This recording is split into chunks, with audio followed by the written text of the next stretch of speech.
제9절 재정민주주의 실현을 위한 제도적 보완입니다. 재정민주주의 실현을 위한 제도적 보완에서는 주로 우리나라의 현재 재정민주주의 실현을 위한 제도적 장치들을 다양하게 제시를 하고 있습니다. 제가 생각한데 아마 전반적인 제가 강의하는 제 책에서의 재무행정 등 중에서 가장 중요한 부분을 하나 찝으라면 저는 이 부분을 제9절을 찍겠습니다. 왜냐하면 행정학이든 정치학이든 전반적으로 최근에 이 바이 더 피플, 이 시민 참여와 시민에 의한 행정이 굉장히 중요시되고 있죠. 특히 이게 왜 그러냐면 대의민주주의의 한계라는 이슈가 굉장히 많습니다. 우리가 4년 또는 5년에 한 번 투표장에 간 거 이외에 실제로 우리가 과연 진정으로 정책을 결정하는 경우가 있느냐? 그러면 우리가 수시로 참여를 해서 어떤 정책이 결정해지지 않느냐? 이런 부분에서 특히 돈 문제가 중요하죠. 그래서 재정민주주의에 대한 부분은 가장 최근에 떠오르는 재정 분야의 재무행정 분야의 핵심 이슈다 이렇게 보시면 됩니다. 그래서 이 재정민주주의를 보완하는 장치는 크게 두 가지로 구분됩니다. 하나는 재정 과정의 참여를 통한 의견의 반영이고요. 다른 하나는 사후적 통계 장치입니다.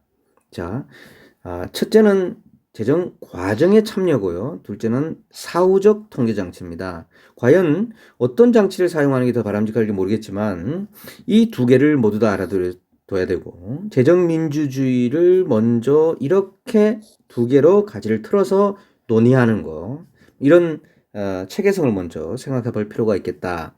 그럼 먼저 사전적 부분입니다. 참여와 재정 정보의 공개 이 과정에서의 참여를 장려하는 제도들입니다. 첫 번째가 참여 예산 제도. 참여 예산 제도는 기본적으로 이 주민이 참여하기 때문에 어디에 참여해? 집행부에 참여하는 거예요. 그래서 예산 편성의 단계입니다, 여러분. 집행부가 편성하잖아요. 예산 편성의 단계에서 국민이나 주민의 참여를 보장하는 데 집중하는 겁니다. 그래서 우리나라는 국가 예산의 경우는 국민 참여 예산 제도, 지방자치단체의 경우는 주민 참여 예산 제도가 지금 시행되고 있다. 아주 중요한 내용이죠. 시행되고 있다. 먼저 국민 참여 예산 제도부터 봅시다. 국민 참여 예산 제도는 2019년도 예산 편성부터 시작됐어요. 국민이 실제로 사업을 제안하고 심사하고 우선순위를 결정하는 과정에서 하도록 만드는 거죠. 그래서 예산 편성 과정을 중심으로 진행되는 겁니다. 이게 이 국가재정법 시행령에 2017년 12월 국가재정법 시행령에 국민참여예산제도 시행을 위한 근거를 마련했어요. 이게 국가재정법 시행령의 국민참여예산제도 규정입니다. 한번 읽어보시고요. 여기 어떤 내용이 있는지 한번 봅시다. 그런데 결론적으로 여기서 요 조항을 한번 볼까요? 제7조 2 한번 봅시다. 여기서 정부는 예산 과정에서 주민 참여를 통해 수렴된 의견을 검토하여야 하며 검토하는 건 의무예요. 그죠? 하지만 그 결과를 예산 편성 시 반영할 수 있다. 결국 뭐죠? 의견을 검토할 의무가 있지만 그 결과에 대한 예산 편성은 정부의 재량에 맡기고 있습니다. 이건 뭐 그러겠죠. 꼭 검토해야 될 국민이 제안한 거라고 해서 그걸 반드시 해야 된다는 건 말이 안 되겠죠. 그죠? 그래서 요 언어에 속지 마시기 바랍니다. 검토하는 거는 의무지만 반영하는 건 정부의 재량이다. 자, 시행 절차. 기획재정부의 국민참여예산제도의 운영 지침을 보면 통상 이걸 다 외우거나 그럴 필요 없습니다, 여러분. 그냥 읽어보시고 마면 됩니다. 일단 모든 국민이 온라인이나 오프라인으로 제안을 해요. 예, 제안합니다. 제안. 여기서 제안해요. 그러면 그 소관 부처에서 일단 적격성 심사라든가 몇 가지 심사를 합니다. 그 중에 국민참여예산지원협의회라는 걸 만들어요. 국민참여예산지원협의회에서 검토를 하도록 합니다. 그래서 그 다음에 이제 기획재정부에서 또 검토를 해서 일반 예산과 동일한 절차의 정부 예산으로 확정됩니다. 여기에 또 하나 중요한 거, 아주 중요합니다. 국민이 제안한 참여 예산은 각 부처에 할당된 총액 예산의 한도에 포함되지 않습니다. 우리가 뒤에 보면 배웁니다만은 우리는 지금 예산 총액을 할당하는 제도를 시행하고 있습니다. 그 이름이 총액 배분 자율 편성 예산 제도를 시행하고 있죠. 우리나라는 총액 배분 자율 편성 예산 제도를 시행하고 있습니다. 그러면 기재부가 국토부에게 2021년도에는 국토부는 총 10조 원을 사용하세요라고 총액을 줍니다. 이 안에서 국토부가 편성하는데 이 10조 원 안에 주민참여 예산은 포함이 안 된다는 이야기죠. 이 이야기입니다. 총액 예산의 한도에 포함되지 않도록 하고 있다. 이거 왜 그럴까요? 네, 이걸 하게 되면 국토부가 이걸 안 받아들일 수 있겠죠. 주민들의 의견을. 또 하나는 그죠? 그렇겠죠. 또 하나는 이렇게 기재부가 넣었다는 이유는 뭐겠어요? 이 총액 한도가 이게 얼마 안 된다는 얘기예요. 총액 한도가 아니라 주민 참여 예산의 액이 얼마 안 된다는 거예요. 돈의 양이. 그렇기 때문에 이렇게 해도 별 문제가 없다. 정도들. 그건 기재부가 다 부담할 수 있다. 이렇게 생각하는 거죠. 몇 가지 핵심 사항은 꼭 알아두시기 바랍니다. 그 다음에 주민참여예산제도입니다. 여기서 주민이란 말을 썼으니까 지방자치단체입니다. 지금까지는 국민참여예산제도를 봤습니다. 주민참여예산제도는 훨씬 더 빨리 도입됐어요. 2011년 의무규정을 개편되면서 지방자치단체 전면 시행됐어요. 구체적 내용은 조례로 정하도록 했다. 그래서 아까 봤듯이 예산 편성 단계에서 주민들이 어떻게 하느냐에 봤고요. 여기서는 또 주민참여예산위원회를 구성하도록 했습니다. 그래서 주민참여예산위원회가 이 주민참여 과정을 지원하는 거죠. 지방재정법이 주민참여의 원칙을 명시하고 있습니다. 그리고 주민참여예산기구를 둘 수 있도록 해놨어요. 지방자치단체 장 소속으로 주민참여예산기구를 둘 수 있도록 했고, 그 주민참여예산기구는 뭐 여러 가지 활동들을 하게 되어 있습니다. 네. 주민참여예산위원회 등 주민참여예산기구를 둘 수 있도록 했다. 주민참여예산위원회도 일종의 주민참여예산기구이다. 주민참여의 방법과 절차는 뭐 다양하겠죠. 의견의 제출과 평가. 봅시다. 주민참여예산제도 실질화를 위하여 지방자치단체 장은 주민참여예산제도를 통하여 수렴한 주민의 의견서를 지방의회에 제출하는 예산안에 첨부하도록 하고 있습니다. 그죠? 주민의 의견서를 중요합니다. 주민의 의견서를 지방의회에 제출하는 예산안에 첨부하도록 지방재정법에 명쾌하게 하고 있어요. 그 다음에 행정안전부 장관은 지방자치단체별 주민참여예산제의 운영에 대하여 평가를 실시할 수 있도록 이 법에 또 명시를 했습니다. 좀 주민 참여를 좀 잘하도록 만들겠다. 뭐 이런 취지겠죠. 네. 자, 지금까지는 우리는 예산 심의 과정에서의 예산 편성 과정에서의 봤습니다. 예산 편성 과정에서 국민이 참여하는 국민참여예산과 지방자치단체 주민이 참여하는 주민참여예산제도를 봤고요. 그러면 이번에는 예산 심의 과정에서는 뭐가 있을까? 예산 심의는 누가 합니까? 예산 심의는 국회가 합니다. 국회는 이미 우리 국민 300명의 대표고요. 그리고 국회는 이미 우리 국민 5천만 명을 대표하고 있기 때문에 심의 과정에서 별도로 참여를 두는 건 필요가 없습니다. 여기에 쭉 읽어보시면 의회 민주주의 원리상 너무 당연한 거예요. 우리의 대표가 하는데 여기 또 국민이 뛰어서 또 본다는 거 이건 말이 안 되는 거죠. 다만 이 국회가 볼 때 공청회 같은 걸 통해서 우리한테 조금씩 알려줄 필요 있겠죠. 그래서 공청회를 개최하도록 예산 예결특별위원회에서 예산안 기금 운영 계획안 결산에 대하여 이 공청회를 개최하도록 하고 있습니다. 이 공청회 개최만 좀 특이하게 있다. 이 정도만 알아두시면 되고, 자, 그다음에 또 이제 정보를 공개하는 재정 정보를 공개하도록 해놨습니다. 재정 정보의 공개를 보도록 하겠습니다.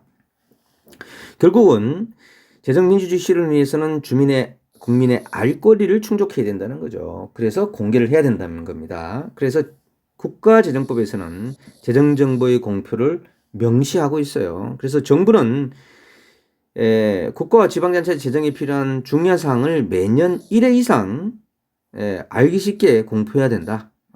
그죠? 그리고 각 중앙관서의 장도 인터넷 홈페이지에 공개해야 된다. 그리고 지방자치단체는 알아두세요. 지방재정공시제도를 시행하고 있습니다. 그리고 지방자치단체도 지방재정공시제도라고 해서 지방자치단체의 재정을 공시해야 된다. 예. 혹시 지방행정 관련해서는 이런 시험 문제도 나올 수 있으니까 꼭 알아두시기 바랍니다. 또 행정안전부 장관은 지방자치단체 재정 상황을 분석, 평가하고 그 결과를 토대로 지방자치단체를 구분한 통합공시와 비교공시를 할 수 있도록 해놨다. 이런 겁니다. 자, 이제 사후 통제로 가보겠습니다. 재정에 대한 사후 감시 통제 제도입니다. 크게 두 가지. 하나는 납세자 소송 제도, 다른 하나는 예산 국민 감시 제도가 있습니다. 먼저 납세자 소송 제도를 보도록 하겠습니다. 납세자 소송 제도는 이 납세자인 시민이 직접 예산 집행의 부정과 장비를 감시하고 이를 시정할 권리를 행사하는 제도입니다. 그래서 국가나 지방자치단체 예산이 위법하게 사용된 후에 이를 환수할 수 있는 소송을 제기할 수 있는 거예요. 왜냐하면 내가 돈을 냈기 때문에. 그래서 따라서 납세자 소송 제도는 예산 낭비를 막기 위한 가장 강력한 수단이라는 거죠. 일종의 행정소송법상 민중소송의 일종인데요. 중요한 건 우리나라에서는 관련 납세자 소송을 인정하기 위해서 몇 차례 법률안을 제출했는데 국가 수준에서 납세자 소송, 국민소송 제도는 인정되지 않고요. 그러나 아주 중요하죠. 지방자치단체에서의 주민소송 제도는 2006년도에 도입되어 실시되고 있다. 자, 우리나라의 국가 수준의 납세자 소송 제도는 없지만 유사한 지방자치단체에서의 주민소송 제도는 있다. 그래서 주민소송 제도를 알아둘 필요가 있다. 주민소송 제도는 뭐냐면 봅시다. 지방자치단체예요. 지방자치법에서 규정하고 있습니다. 지방자치단체 주민이 자신의 개인적인 권리와 이익이 침해가 없더라도 그죠?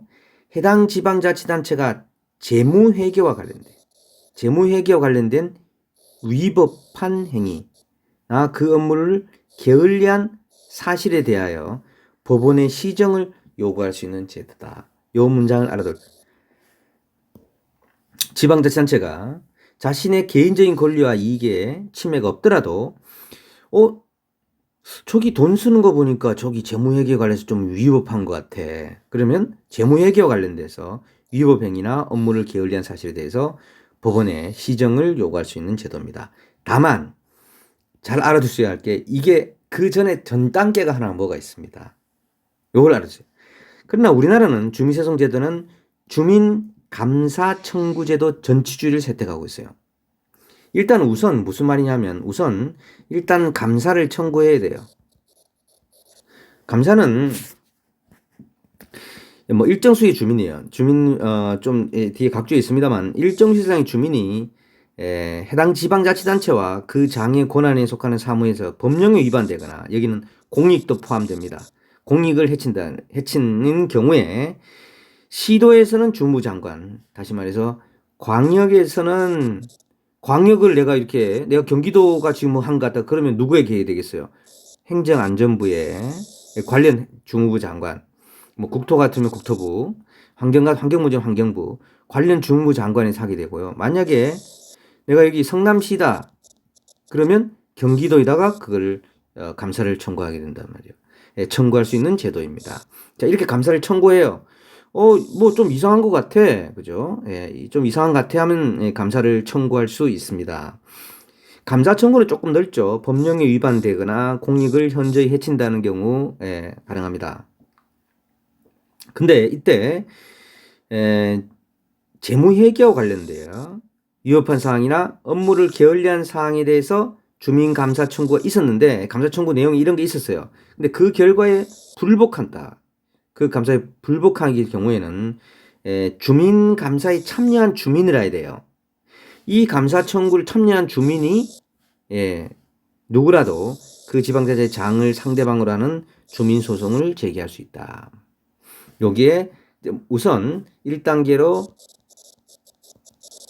감사 청구를 하고 감사 청구에서 별로 불복하기는 하는 경우에 주민소송을 제기할 수 있다. 여기 감사 청구했던 사람이라 해야 돼요. 한 사람이라도 있어요. 한 사람이라도. 뭐 전혀 다른 사람이 플러스 되는 건 괜찮지만 거기 한 사람이라도 있어야 돼요. 상대방을 하는 주민소송을 제거할 수 있다라는 겁니다. 그래서 여러분 요 주민소송제도 좀 잘 알아주시기 바랍니다. 네, 제 책에서는 뒤쪽에 지방자치 분야에 가면 조금 설명이 좀 더 있습니다. 뒤쪽에 가도 이 내용이 비슷할 것 같네요. 예, 별도의 책이 참고하셔야 되겠네요. 지방자치법 규정을 좀 더 살펴보시기 바랍니다. 자, 예산 국민감시제도 항상 있는 겁니다. 우리는 국민감시제도가 있는데 이거를 발견하지 못하고 이걸 답안에 쓰지 못해서 그렇죠. 있습니다. 국민이 법령에 위반하여 예산을 불법 지출한 사례를 발견한 경우에 이에 대한 증거를 중앙과서의 장에게 제출 시정을 요구하는 거예요. 우리나라에 있습니다, 지금. 국민감시제도는 예산의 집행 과정에서 발생하는 불법 행위에 대해 통제하는 제도이지만 예산 절감과 관련한 제한도 가능합니다. 주로 뭐죠? 주로 포커스는 이거면 집행 과정이다. 그죠? 집행 과정. 자, 모든 국민은 누구나 예산낭비신고센터에 예산 및 기금을 불법 지출에 대한 시정 요구, 예산 낭비 신고, 예산 절감에 관한 제안을 접수할 수 있습니다. 또한 각 중앙건서의 장 또는 기금관리주체는 어쨌든 예산 낭비 신고센터를 설치 운영해야 돼요. 어디 가나 여러분 예산 낭비 신고센터가 있습니다. 그죠? 그리고 또 하나 여기서 꼭 아셔야 될 거 국가재정법 시행령이 나오는 건데요. 중앙가서의 장은 또는 기금관리 주체는 예산 낭비 신고, 예산 절감과 관련된 제안 등을 한 자에게 성과금을 지급할 수 있습니다. 예산 성과금. 여러분 좋은 제안에서 예산 성과금 받아보시기 바랍니다. 이게 국가재정법 시행령에 나와 있다. 자, 모든 국민은 모든 부처에 다 있습니다. 모든 부처에 다 예산 낭비 신고센터에 예산 낭비 신고를 할 수 있겠고 하게 되면 예산 성과금을 받을 수도 있다. 예산 감시에 대해서 봤습니다. 모두에 말씀드렸듯이 이 재정민주주의가 굉장히 중요합니다. 열심히 공부하시기 바랍니다.